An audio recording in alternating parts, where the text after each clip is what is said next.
Okay everyone, it's been a hot couple of weeks for Genshin. First, we're going back to Mondstadt for 5.6, which I'm super excited for, and believe me, a video is being made on that, so keep your eyes peeled. And we also have an updated timeline for the whole game of Genshin, not to mention more information on Nod Krai.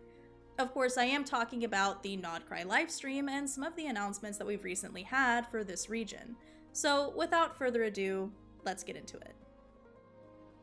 So, the developers have stated that Nod Krai, not Snezhnaya, is going to take up the 6 series patch updates. This came as a surprise, at least for me. I know that there was already some speculation in the fandom about this, but I personally didn't think it was going to happen. But honestly, I'm actually super relieved. The developers have expressed during the livestream that they are having to slow down the pacing of Genshin because there's just too much to cover effectively, which is why Nod Krai is going to take a year to tell. They've also stated that these 6 series patch updates are going to tie up a lot of the loose ends in the current story to prepare for Snezhnaya. I'm actually super excited to hear this news, mostly because my biggest complaint with Genshin is the pacing of the story. Seriously, go watch my Archon Quest ranking video. That is like my main complaint in pretty much all of the Archon quests I don't like. There are just a lot of storylines that are running concurrently, and as we get further into the story, I felt like we just didn't have as much time to dive as deeply into those parts of the story, and because of that, the main story suffered quite a bit in my opinion.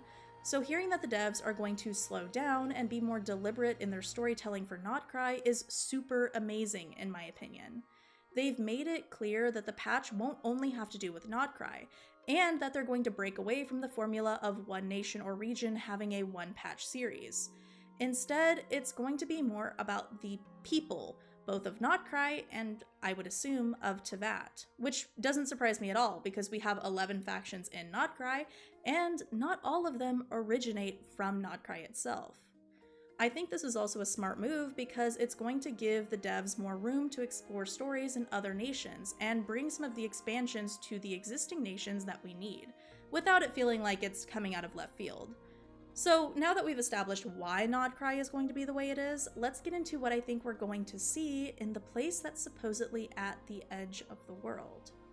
As I stated previously, the devs have made it clear that they're going to break the formula for Genshin, and this means that we're not entirely sure what we're going to get in Nod Krai.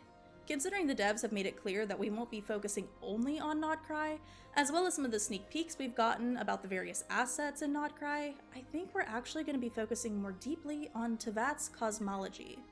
Again, I think this is coming at a really good point in the story. We just finished up with Notlan, which showed us what was beyond the fake sky, and that means most of us are primed to dive more deeply into the lore of the Moon Sisters and the cosmology of Genshin as a whole. I think it's also important to talk about some interesting similarities that Nod Krai and Honkai Star Rail have. For one, Nod Krai has statues of the Moon Sisters, but unlike the statues of the Seven from what we saw on the livestream, it would appear that these statues look more like satellites. We know that Genshin is somehow connected to Honkai Star Rail, though there are debates about how, when, why, and how, again, exactly it's connected, and I'm going to leave those theories for a future video, so just assume that there is a connection. And now we are in Nod Krai, which is called the Edge of the World. In addition to the strange satellite statues, I just think it's reasonable to assume that we're going to get a lot more information on how Teyvat might fit into the cosmology of the Honkai universe as a whole. Additionally, it's very likely that we're getting access to a new power, one that predates the 7 elements in Genshin. I've theorized before that this power is likely what the Harbingers are ultimately after, and it's likely this power that keeps the Abyss at bay, or at least it did in the past. It was also stated that Varka is going to be a major player in Nod Krai, which I am super excited for, and I think it's super interesting for a couple of reasons. Number 1, Varka is the Grand Master of the Knights of Favonius, and therefore is an outside faction in Nod Krai. When we explore Nod Krai's current lore and the Long Night Oaths artifact set, which I promise y'all I'm also working on a video for, a big emphasis is placed on Nod Krai's independence from Snezhnaya. And yet, the Fatui have moved in, and enacted the Pale Star Edict, and seem to be infringing on this freedom. Who better to oppose the Fatui than a group of elite knights from the Land of Freedom? I do think the Knights of Favonius are going to have some kind of showdown with the Fatui while they're in Nod Krai, though I could also see the Lightkeepers, the Knights, and the Fatui ultimately joining forces to stop the Abyss. However, an important thing to note is that the Knights will likely have to contend with mistrust from the people of Nod Krai. The Knights themselves are an outside faction, and the factions within Nod Krai are going to look at the Knights with suspicion. After all, they don't want to just trade one oppressive force for another. Now, the second reason I think this is interesting is that Varka actually has connections with the Hexen Circle, specifically Alice, and we now know that the Hexen Circle, though of course they exist in every nation, is likely centrally located in Nod Krai due to its status of being at the edge of the world. I also want to take a brief moment here to say that I'm going to talk about the Hexen Circle and Nod Krai a bit more deeply in my Modstat 5.6 breakdown video, because I have a feeling that the chess game we see is foreshadowing for some events in Nod Krai. So again, if you're at all interested in that, then go watch that video when it comes out.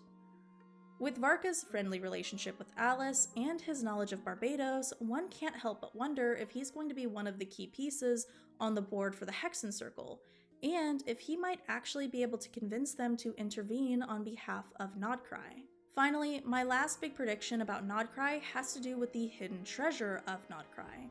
There are references to this treasure both in the Song of the Welkin Moon web event and in the Long Night Oaths artifact set, and it is this treasure I believe that many in Nod Krai are looking for.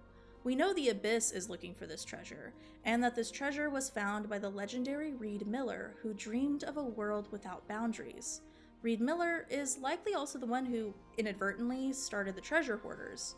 It's likely that Reed's friend, however, who is mentioned in the Long Night Oaths artifact set, is the one that hid the treasure away, and it's equally likely that the Fatui, the treasure hoarders, and the Knights of Favonius are all looking for it. Just like how I believe there are certain factions in Nod Krai dedicated to keeping it hidden, such as the Scions of the Frost Moon and the Boss Lady of the Voynich Guild. However, what is most important is that I believe we now know exactly what that treasure is.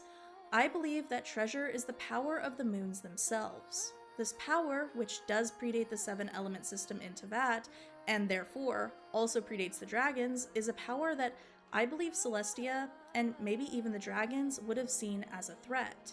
This power also likely comes from the original Teyvat, and could even predate the firmament being put in place.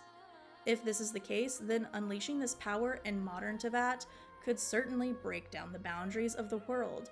Not just the physical boundaries like the firmament, but perhaps the boundaries between the elements themselves. This power would be especially dangerous in the hands of the Abyss or the Fatui, because this power essentially represents the fate of Teyvat as a whole. Now it makes sense why those of the Hexen Circle would be especially interested in Nod Krai. Those of the Hexen Circle are the ones most interested in the fate of Teyvat.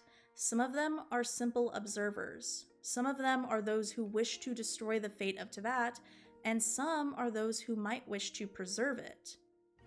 Now, I will say, I don't go into as much detail on the Tsaritsa and the Snowland Fae in this video because my thoughts on them honestly should be another video entirely. But before we go, I want to mention one other thing.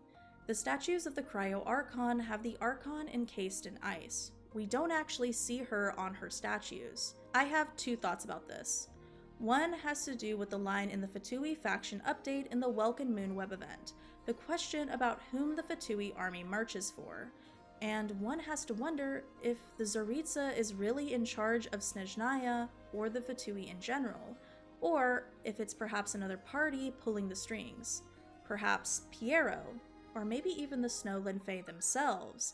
This is assuming that the Tsaritsa is not one of the Snowland Fae, but we do know that the Snowland Fae were in power before the Tsaritsa came in power, because they served the Winter Court of the previous Tsar. My second thought is that the Tsaritsa is conserving her power, similar to how Venti does when he sleeps, and if this is the case, then what is she conserving her power for? What is she preparing for? And could it have to do with the treasure of Nod Krai? And there you have it, my breakdown on the new info we officially have about Nod Krai. I hope you guys enjoyed this as much as I enjoyed making it. If you guys want more detailed breakdowns like this in the future, then please let me know. Anyways, if you like this, then like it, subscribe, and most importantly, comment so I don't feel like I'm screaming into the void. And, as always, may the wind bless your travels.